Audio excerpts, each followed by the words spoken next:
বড় বোনকে কেউ এইভাবে মারে? বড় বোনকে মারলে কি হয়? বোনকে মারলে কেউ ভালো ভাই হতে পারে না। আর ভালো ভাই হতে না পারলে বোন যখন বড় হবে, ওর যখন বিয়ে হয়ে যাবে, ওর শ্বশুর বাড়ি তুমি যাবে না, তখন কি তোমাকে বড় বোন ডিম ভাজি করে খাওয়াবে? বুবু শোন না। কি হলো রে? গ্লাসটা কে ভাঙলো? না না মা, কিছু হয়নি, আমার হাতের লেগে গ্লাসটা পড়ে গিয়েছে। বুবু সরি, প্রমিস আর কখনো করবো না। হইছে, এবার তুই এখন খা। তাহলে তো শ্বশুর বাড়ি গেলে ডিম ভাজা করে খেতে দিবি তো?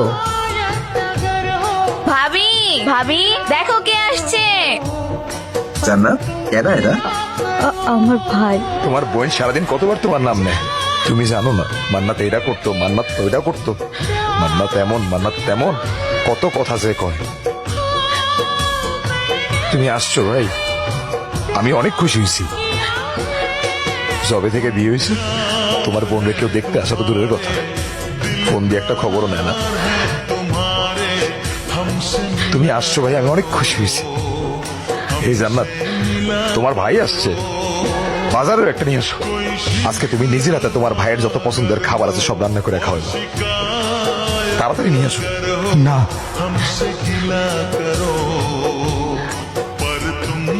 কেন?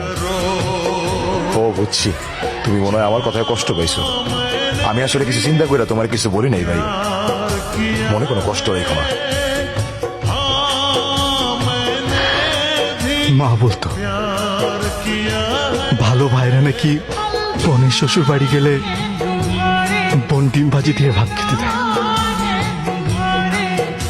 আমি ঢাকা থেকে এই পর্যন্ত আসছি আমি শুধু আমার বোনের হাতে ডিম ভাজি দিয়ে ভাত খেতে। কি বলবো, তুই তোর ভাইকে ডিম ভাজা দিয়ে ভাত দিবি না?